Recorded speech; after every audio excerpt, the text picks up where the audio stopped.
ஒரு வார்த்தை சொல்லும் கர்த்தாவே,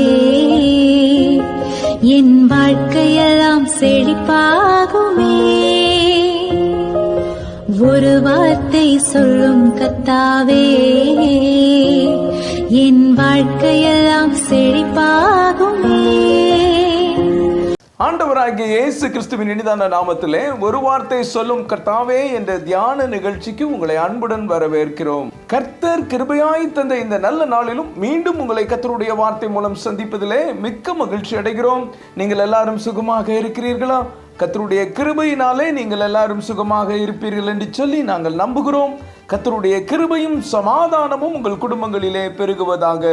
நேற்றைய தினத்திலே கேள்வி நேரத்தில் கலந்து கொண்டு பதில்களை அனுப்பி கொடுத்த அனைத்து கர்த்தருடைய பிள்ளைகளையும் இயேசு கிறிஸ்துவின் நாமத்திலே வாழ்த்துகிறோம். கர்த்தர் உங்களை ஆசீர்வதிப்பாராக. நெகேமியா 2ஆம் அதிகாரம் 20ஆம் வசனம். அதற்கு நான் மறுமொழியாக, பரலோகத்தின் தேவனானவர் எங்களுக்கு காரியத்தை கைகூடி வர பண்ணுவார். அவருடைய ஊழியக்காரராகிய நாங்கள் எழுந்து கட்டுவோம். உங்களுக்கோ என்றால் எருசலேமிலே பங்கும் இல்லை, பாத்தியமும் இல்லை, உங்கள் பெயர் விளங்க ஒன்றும் இல்லை என்று அவர்களுடனே சொன்னேன். கிறிஸ்துவுக்குள் மிகவும் அன்பான தேவனுடைய பிள்ளைகளே, கர்த்தர் இந்த நாளிலும் நமக்கு தரும் ஆசீர்வாதமான வார்த்தை என்னவென்றால், பரலோகத்தின் தேவனானவர் எங்களுக்கு காரியத்தை கைகூடி வர பண்ணுவார். எருசலேமின் அலங்கம் இடிக்கப்பட்டு அதன் வாசல்கள் அக்கினியால் சுட்டெரிக்கப்பட்டு கிடக்கிறது. இந்த அலங்கத்தை கட்டுவதற்காக நெகேமியா கர்த்தருடைய சமூகத்தில் கண்ணீரோடு அழுது புலம்பி உபவாசித்து ஜெபிக்கிறார். கர்த்தர் நெகேமியாவுக்கு ராஜாவின் கண்களில் தயவு கிடைக்கும்படி செய்கிறார். அலங்கத்தின் வேலை ஆரம்பமாகிறது. ஆனால் பல்வேறு தடைகள் வருகின்றன. சன்பல்லாத்தும் தோபியாவும் நெகேமியாவை வேலை செய்ய விடாமல் தடை செய்கிறார்கள், பரியாசம் பண்ணுகிறார்கள். அவர்களுக்கு நெகேமியா பரலோகத்தின் தேவனானவர் எங்களுக்கு காரியத்தை கைகூடி வர பண்ணுவார் என்று விசுவாசத்தோடு சொல்லுகிறார். நெகேமியா 4ஆம் அதிகாரம் 17ஆம் வசனத்தை நாம் வாசிப்போமேனால், அலங்கத்திலே கட்டுகிறவர்களும் சுமை சுமக்கிறவர்களும் சுமை ஏற்றுகிறவர்களும் அவரவர் ஒரு கையினாலே வேலை செய்து மறு கையினாலே ஆயுதம் பிடித்திருந்தார்கள். அங்கே வேலை செய்கிறவர்கள் ஒரு கையில் பட்டயத்தை பிடித்துக் கொண்டு மறு கையில் வேலை செய்தார்கள். எவ்வளவு தடைகள் போராட்டங்கள் வந்தாலும் அவர்கள் சோர்ந்து போகவில்லை, நம்பிக்கை இழக்கவில்லை. இரவு பகலாக உற்சாகமாக வேலை செய்கிறார்கள். பரலோகத்தின் தேவன் அவர்களுக்கு காரியத்தை கைகூடி வர பண்ணினார்.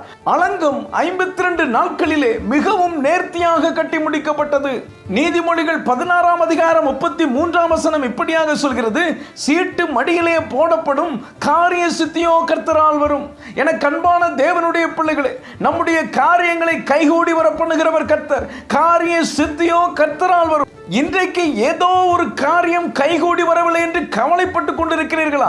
அது உங்களுடைய மகள் அல்லது மகனுடைய திருமண காரியமாக இருக்கலாம், நிலம் வாங்குவது அல்லது சொந்த வீடு கட்டும் காரியமாக இருக்கலாம், வெளிநாடு செல்ல விசா காரியமாக இருக்கலாம், அரசாங்க வேலையாக அல்லது ஏதோ ஒரு தனியார் கம்பெனி வேலையாக இருக்கலாம், உங்களுக்கு வர வேண்டிய ஆர்டர் அல்லது பணமாக இருக்கலாம், தொழில் அல்லது வியாபாரம் சம்பந்தப்பட்ட காரியமாக இருக்கலாம், ஊழியமாக இருக்கலாம். ஏதோ ஒரு காரியம் உங்களுக்கு கைகூடி வராமல் இருக்கிறது அல்லவா? நெகேமியாவை போல கர்த்தரை விசுவாசியுங்கள்.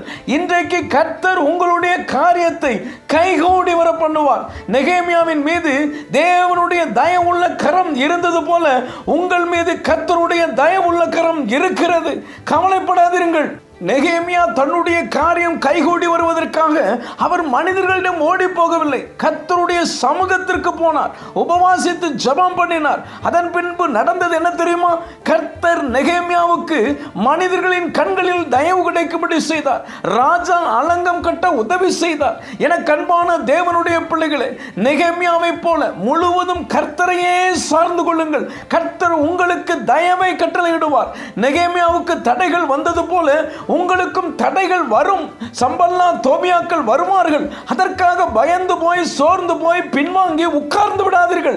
நெகேமியா 8ஆம் அதிகாரம் 10ஆம் வசனம் சொல்கிறது போல, கர்த்தருக்குள் மகிழ்ச்சியாயிருப்பதே உங்களுடைய பலன்.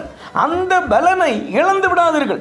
அவர்கள் ஒரு கையில் பட்டயத்தை பிடித்துக் கொண்டு மறுகையில் வேலை செய்தது போல நீங்களும் கர்த்தருடைய பட்டயமாகிய வேத வசனத்தை ஒரு கையில் பிடித்துக் கொண்டு மறுகையில் வேலை செய்யுங்கள். உங்களுடைய எல்லா காரியத்திலும் கர்த்தருடைய வசனத்தை முன்னிலைப்படுத்துங்கள். தடைகள் விலகி ஓடும். சம்பல்லா தோபியாக்கள் தோற்று போவார்கள். உங்களுடைய எல்லா காரியங்களும் வாய்க்கும். பரலோகத்தின் தேவனானவர் உங்களுடைய காரியத்தை கைகூடி வர பண்ணுவார். ஜெபிப்போம். அன்பின் பரலோக பிதாவே, இந்த நல்ல நேரத்துக்காக நன்றியோடு உம்மை துதிக்கிறோம், உம்மை ஸ்தோத்தரிக்கிறோம். பரலோகத்தின் தேவனானவர் எங்களுக்கு காரியத்தை கைகூடி வர பண்ணுவார் என்ற வார்த்தையின் மூலமாய் நீர் எங்களோடு பேசினதற்காக நன்றி தகப்பனே. இந்த வார்த்தைகளை கேட்டுக்கொண்டிருக்கிற உங்களுடைய பிள்ளைகளுடைய வாழ்க்கையிலே அவருடைய காரியங்களை நீர் கைகூடி வர பண்ணுகிறதற்காக ஸ்தோத்திரம். உம்முடைய தயவுள்ள கரம் உடைய பிள்ளைகள் மேல் இருக்கிறதற்காக ஸ்தோத்திரம். இயேசுவின் மூலம் ஜெபிக்கிறோம் நல்ல பிதாவே. ஆமென், ஆமென். இன்றைய கேள்வி, எருசலேம் அலங்கம் எத்தனை நாளில் கட்டி முடிக்கப்பட்டது? ஏ 50, பி 51, சி 52, டி 53. இந்த கர்த்தருடைய வார்த்தை உங்களுக்கு ஆசீர்வாதமாக இருந்திருக்குமேனால் தயவு செய்து லைக் பண்ணுங்கள். உடைய நண்பர்களுக்கும் உறவினர்களுக்கும் வாட்ஸ்அப்பில் இருக்கிற அனைத்து குழுக்களுக்கும் அனுப்பி கொடுங்கள். தொடர்ந்து நம்முடைய மிஷனரிமார்களுக்காக ஜெபித்துக் கொள்ளுங்கள். கர்த்தர் உங்களையும் உங்கள் குடும்பத்தின் பிள்ளைகளையும் அவர் விதமாய் ஆசீர்வதிப்பாராக.